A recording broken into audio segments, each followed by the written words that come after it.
Thank you, comrades, sisters, brothers, especially giving up time on a Sunday evening. And apologies for running a bit late. I've just come from another event, and in the last few days, actually, just also been in Stockholm to mark the Stockholm Plus 50, 50 years since the anti-colonial movements, the new governments of the global South, together with the growing awareness of the ecological crisis in the global North, created this, what was then quite an incredible conference that for the first time linked the environment, the economy, and human well-being. And I would say, of course, where we are now is a wasted 50 years. But I think we could all agree, and listening to that introduction about the framing, that this is in a time of incredible injustice and anger and of monsters.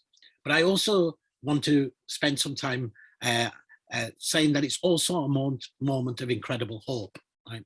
So, and of course, you know, when we think about terms such as environmental breakdown, and we all know this is not a crisis in its own silo. It's connected to all of our other struggles, from the economy to conflict, human well-being, human rights, etc. And I think we've all been struck, of course, by just how the world looks at, or how the global North and the richest countries look at different crises. And we can see that, of course, even through how the lens of Putin's illegal invasion of Ukraine, right? Those images of war crimes, of course, mirror the experience of many people around the world facing the ongoing reality of occupation and war, be it in Palestine, Eritrea, Yemen, Syria, etc. And it was a moment which should have brought home the importance of human solidarity and respect for human rights, for law. But we saw it, of course, viewed through a lens that even had mainstream journalists talking about, well, they look like us, they're white, they're civilized, they're worthy of protection, whilst those in the global South were routinely dehumanized as if war was a natural state for this uncivilized third world. And I think we're all struck very, very clearly about, and absolutely right, that the borders in Europe were open for those fleeing in Europe, but that it was barbed wire and fences for those fleeing the wars that the West fuels everywhere else. And you know, many people have even talked about Ukraine, of course, through the lens of fossil fuels. You know, so this is a war financed by fossil fuels, and we know that many other wars, including the illegal war on Iraq, were either about control of fossil fuels or have been fueled by fossil fuels. And the response of our own government and of many Western governments is, of course, is not to see this moment as a moment to shift away from fossil fuels, but simply to say, well, as long as the fossil fuels are from dictators we like, then that's okay, and it's our dictators that matter. And again, we saw Boris Johnson going off to Saudi Arabia. We're seeing President Biden doing the same in the coming days. As Tony said, look, I think when we look at this crisis, we have to see it as within the context. It's a world shaped by an economic system, right? And if we had time, we would spend, I'm happy to go through, you know, this genesis of how through from slavery to colonialism, imperialism to today's neoliberalism, it's constructed racialized capitalism that calculates that there are always people in the world that can be sacrificed. And those historically have been, of course, the global South. So the sacrifice zones are not geographical, they're actually a state of mind in the pursuit of profit. But now increasingly, we're also seeing that happen to the poor, including here in the UK. And it's created, of course, a world riven with deep inequalities and injustices. And nowhere is that more apparent than, of course, the climate crisis. And as Tony mentioned, that we've just recently had 3 of the IPCC, which is the International Panel on Climate Change, the world's climate scientists, produce these reports every 5 years, and they produced the report. And as the UN Secretary General himself said, that this report was a damning indictment of climate leadership. But it also showed that incremental, siloed climate action is failing, and that this delay means death. And every second counts, and every degree matters in this. And, you know, I'm originally from Pakistan, and we've had heat waves currently hitting 51 and 52 degrees in Pakistan. You might have seen pictures today of the predicted 50 degrees across now Iraq, Iran, and the Middle East. We've seen killer floods, fires, famines in pretty much every corner of the world. And of course, we're not all in the same boat when it comes to those who are responsible for this crisis, those who are being impacted now, and those who will be impacted in the future. And I just want to maybe say something a little bit about, you know, what those reports were saying about the urgency of action. Now, many years ago, we, as the social movements of the global south, we fought for temperatures to be limited to less than 1 degree, already pointing out that the rising temperatures were not just affecting ecosystems, food production, creating extreme weather events, but were also causing huge economic damages for countries in the global south. And you may remember a couple of years ago that's the storm in Mozambique, one cyclone. And when that cyclone hit Mozambique, it destroyed a major port city, and it left 1 million people on the brink of starvation. But they were on the brink of starvation, of course, largely because the government of Mozambique was literally unable to be able to act to defend its and protect its own citizens. In fact, the Mozambique government had to come here to the City of London to beg for more debt-creating loans. Now, compare that with, of course, those pictures of flooding that we saw hit in Europe last year. Well, the German government allocated 30 billion euros to be able to deal with the impact of those floods. And so the difference and the disparities between not just the scale of those extreme weather events, but the ability of governments to be able to respond to them. So when a storm hits Dominica in the Caribbean, it wiped out 10 years of development gains. That's every single public building, school, road, etc. And of course, plunging many of these countries already into greater poverty. Now, the IPCC reports said 3.6 billion people are already highly vulnerable to climate change. And if we overlaid the climate crisis with any other data, we'd see that it was the same. Half the world who are vulnerable to the climate change, they're the same half the world who are already locked into poverty. These are people who are living and surviving the equivalent of $5.50 a day. Now, that's not on $5.50, because the way poverty and these figures are calculated, it's what the purchasing power of $5.50 in the US is. So if you know what little it buy in the US, that's how much the world is locked into poverty. And if you're interested in terms of what you're talking about, the upper level of poverty, to tackle it, you'd need about $10. If you wanted people to actually live with some basic dignity, we'd be talking about the equivalent of $15 a day that is needed. Now, that same half the world are also without access to electricity and clean cooking. The same half the world were without access to public services. 2 billion of those people are going hungry, not because we can't feed people, but because our food system is controlled by corporate giants.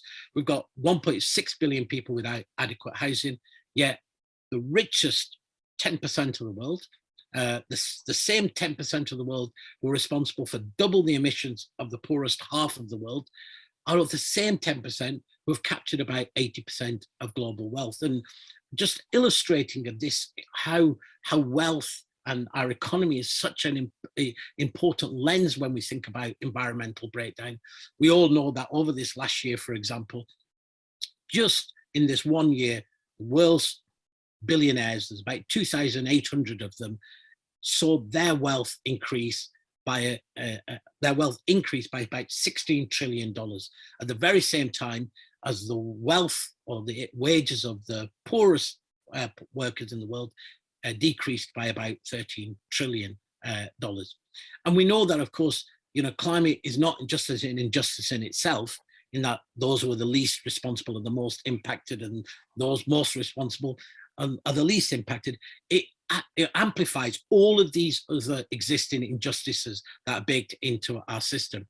Now, we all know that there is a clicking talk of the climate crisis, and we have a very, very rapidly closing window on 1.5 degrees. Now, the IPCC reports have set out in great detail that many of our ecosystems are already on the point of no return, and that these are the critical ecosystems which underpin the lives and livelihoods of the poorest people. And that's everything from access to fresh water to food production. And that these impacts, which we are seeing now around the world, are just happening at over 1 degree, 1.1 degree. When they happen at 1.5, we get what is called, we'll start to get into what is called runaway or catastrophic climate change, where we'll start to have feedback loops. And at those impacts, those are going to be irreversible.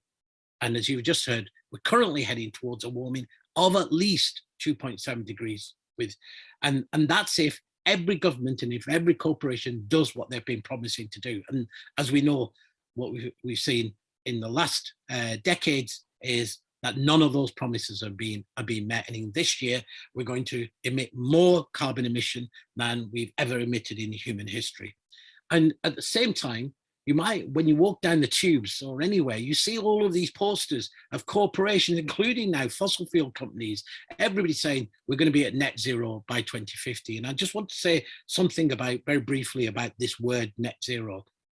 So the whole idea of net zero is basically that you calculate to overshoot this 1.5 degree threshold, you overshoot it, and then at some point in the future, you try and dial back temperatures through non-existing, unproven and risky technologies to try and suck carbon out of the atmosphere.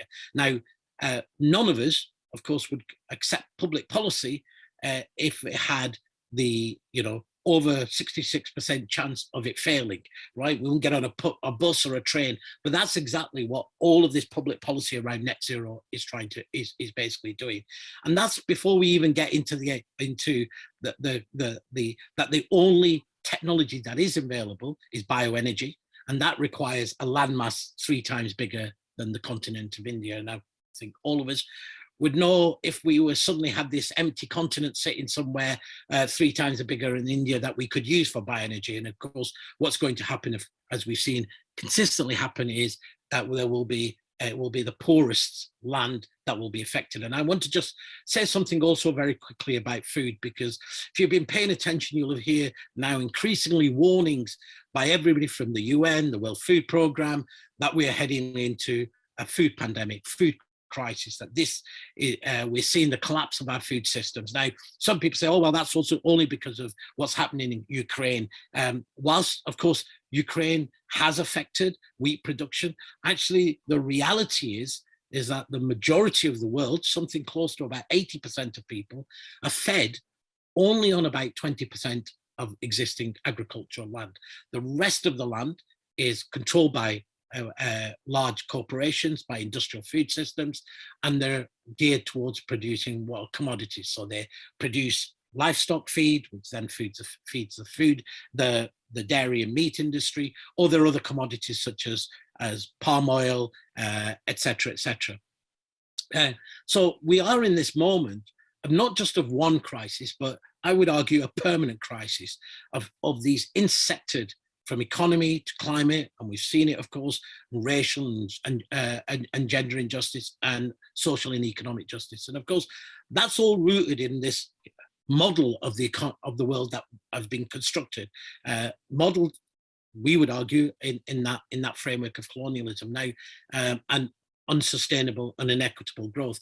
Now, it's always interesting that when we say these frames, and been saying them for a long time, saying to really understand these crises, you have to understand the root causes, you have to understand the structure. And then suddenly you have the IPCC, these world climate scientists, saying exactly that, saying that the reason why there are vulnerabilities in the world today is because of historical patterns and systems of injustice, including colonialism, which need to be addressed if we want to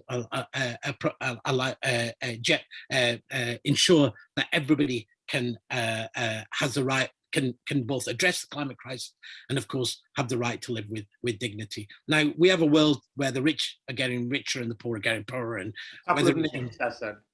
whether we're from vaccine apartheid to economic apartheid to climate apartheid, we see that the reality. Now, absolutely, I don't think we're angry enough, but people should feel angry at the failure of our governments and big business, who are determined to protect this economic system. But I also want to maybe just spend a couple of minutes on we should also hold, we should, at this moment, hold a hope of change as well. Now, it's Antonio Gramsci, the Italian revolutionary, described it perfectly, right? The old world is dying, the new world struggles to be born, now is the time of monsters. And it really does feel like a time of monsters. Authoritarian leaders stoking division, wasting trillions on wars, unwilling to save people, planet, when we know what needs to be done. But it's exactly at this moment where these principles that we all share of universalism of humanity, the belief that ordinary people coming together, that we have the power to change the world through our collective action, is really, really important. And that hope rests on us speaking the truth. Now, as War on Want with our partners, we've been working on a vision of a global Green New Deal, a radical global Green New Deal that says we can't give up the fight for 1.5. And that does mean rich countries doing their fair share of action. And if you want to know, as War on Want, we did a study on what would be the UK's fair share of action.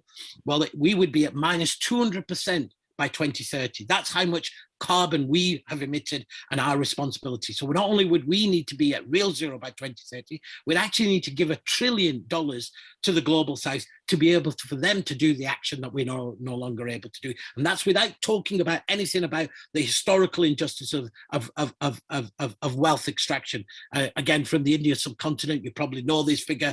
When the British went to India, you know, India's share of the global GDP was about 24%. When they left, it was less than 4%.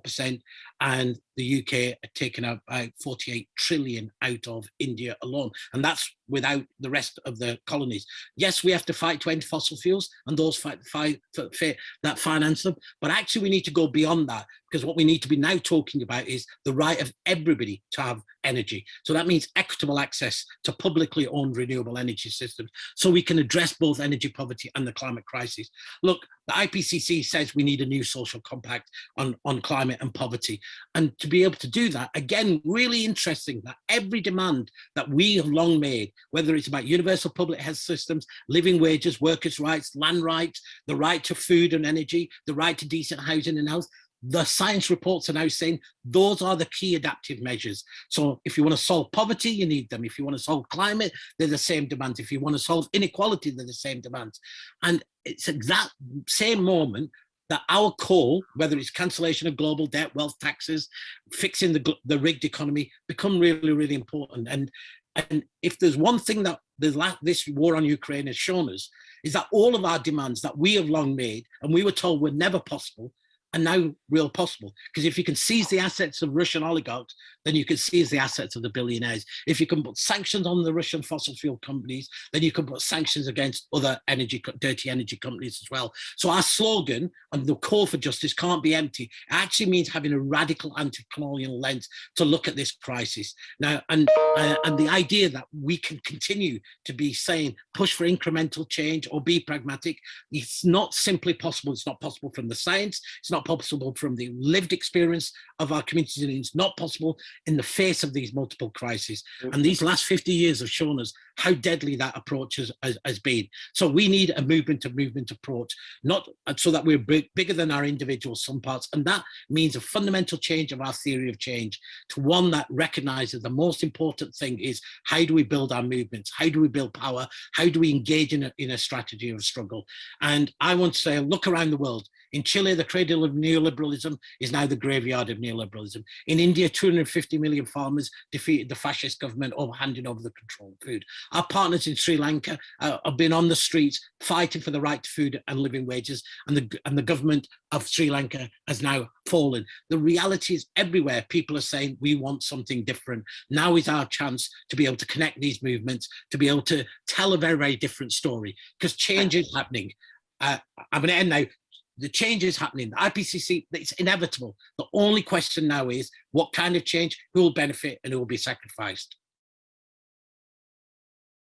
And what I wanted to talk about was gender and ecological breakdown, but not so much whether it's about men and women, although I am going to talk about that as well, but about masculinities more, and masculine forms of behavior, and how that leads to a kind of society which has created the kind of problems that Asad was talking about.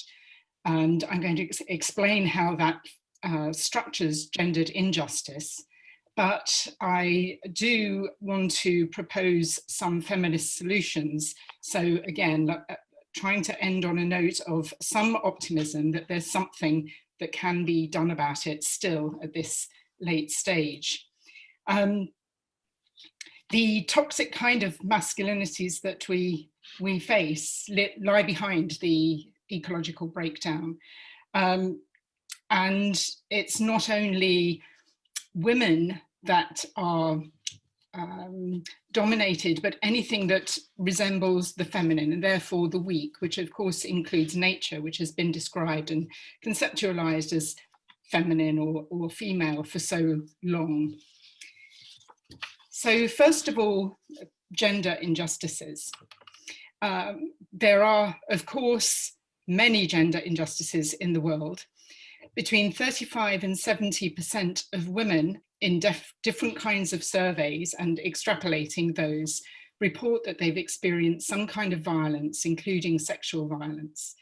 And in times of environmental catastrophe or hardship, that increases. And there are quite a few pieces of research on refugee camps, on bushfires, on flooding, on hurricanes.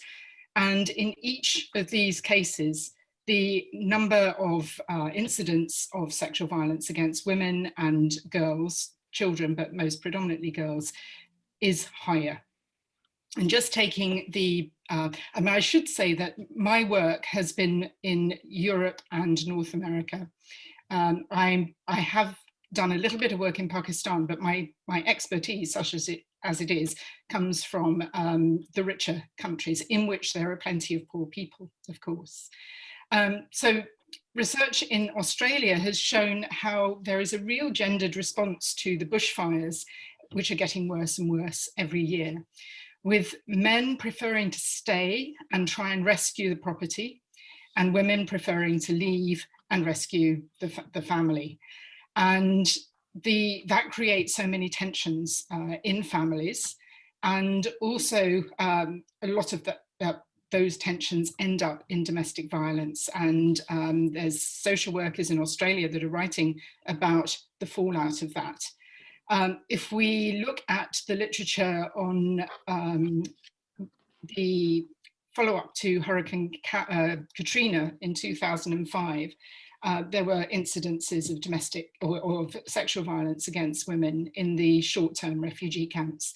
In long-term refugee camps across the world, but especially in some of the African locations, the violence against women is large, and also linked to the fact that they're unprotected, because women tend to move with their children, families, where the men stay behind and fight.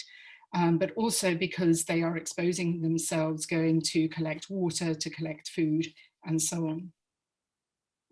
There's also the issue with environments being degraded, livelihoods are threatened. And one strategy that women are sometimes forced to use to provide a livelihood for their families is prostitution. There are also incidences where land is being taken out of subsistence use for ostensibly environmental protection, where women then turn to prostitution. I'm thinking of research in El Salvador in particular. In terms of climate refugees, the estimates of climate refugees are between 200 million and 1 billion by 2050, which is probably by now an underestimate. And those refugees are particularly at risk. We even know that asylum-seeking women are treated badly in this country, and there are incidences of sexual abuse there. So one of the gender injustices linked to environmental catastrophe is violence against women. The other area is the issue of care. Care work is famously undervalued in all societies. It carries no monetary value where it's done in the home, and is therefore not counted in government statistics. Women are overwhelmingly the main carers.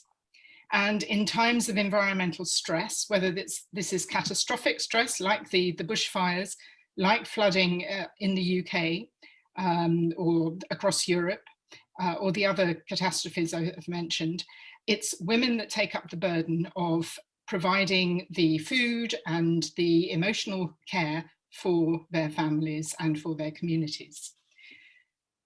And then poverty. Groups in poverty, communities in poverty suffer most from environmental degradation. It's sometimes said that climate change is going to affect us all. Well, it will, but it will in different ways. And people who have wealth can buy themselves out of it for at least a short time. But women are overrepresented in groups who are classified as poor.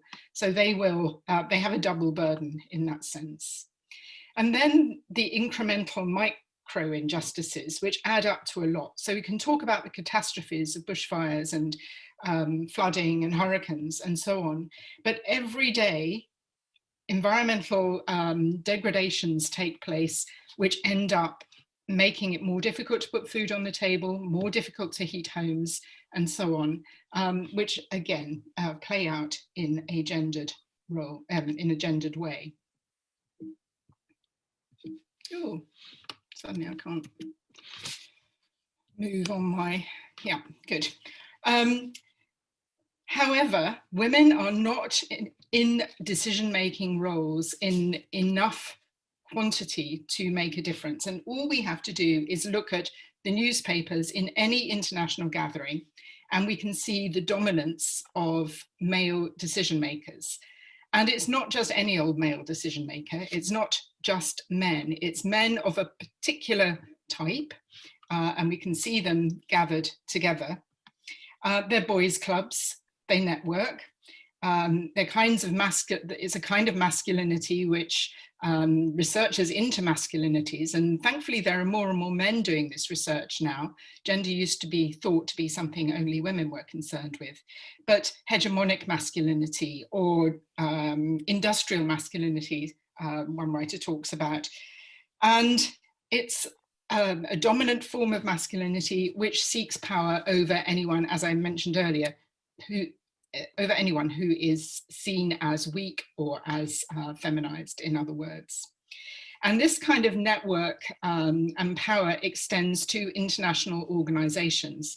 So the UN Framework Convention on Climate Change, even though it's been headed up by two women who define themselves as feminists and who are definitely have made some strides and have tried to make some differences, but they are just too few and too small against the mass of delegations of COP26, for example. That these international development organizations and events are kind of, they work in a way which you know is never going to solve the problems, because they're looking at the problem within the existing and the solutions within the existing frameworks. And we know from our own experience of women in power that there are women who join on that basis, but they're generally not, perhaps with the exception of one or two, seen as challenging that at all. And I also think that some of the international NGOs, because when I was talking about sexual violence in times of environmental catastrophes, we recall the ways in which some of the big charities have fairly recently been accused of participating in that, and also covering up what was happening within the organizations. So this masculine way of behaving and legislating pervades not just governments, not just businesses, but also the international decision-making field in the big charities and the big international organizations. And that's something that also needs to be challenged. But I want to then look at some of the possible solutions, because a lot of people campaigning on gender justice argue against always framing women as the victim. And of course, it's not hard to do that. But one of the reasons why there's this differential in experience is the way in which feminist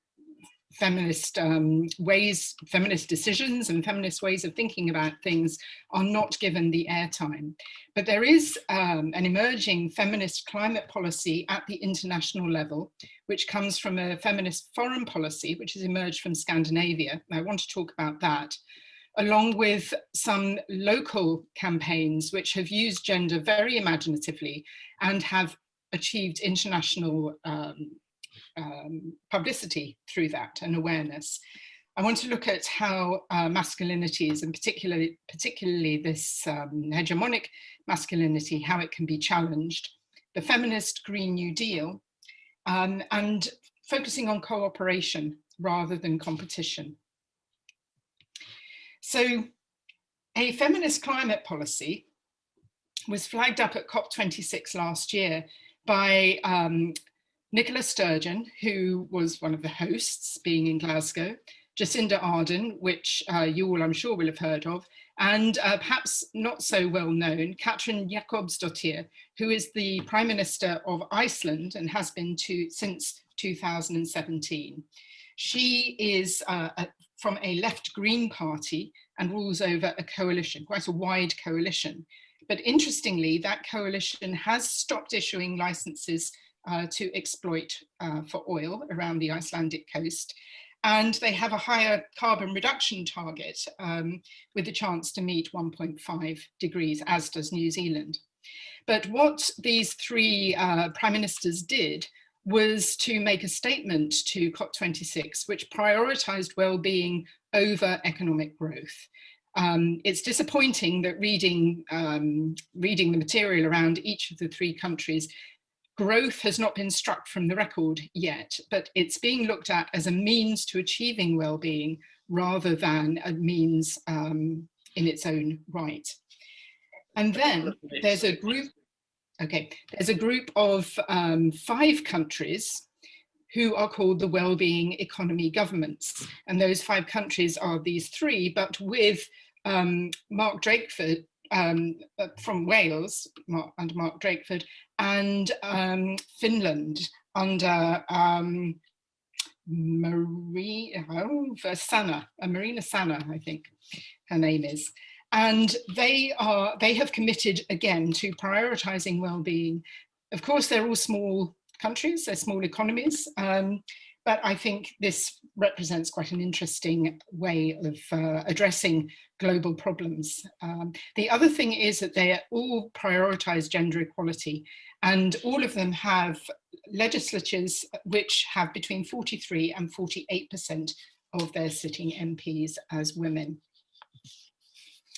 The group that I wanted to use, who are kind of parodying gender really in trying to achieve publicity and outcomes, are the fracking nanas, who have managed, well, so far we hold our breath and we send them our support, but they managed to get the quadrilla fracking stopped in Preston New Road. And what they've done is they've used gender as a concept and as a publicity, a means of publicity to show how important it is to stop fossil fuel extraction.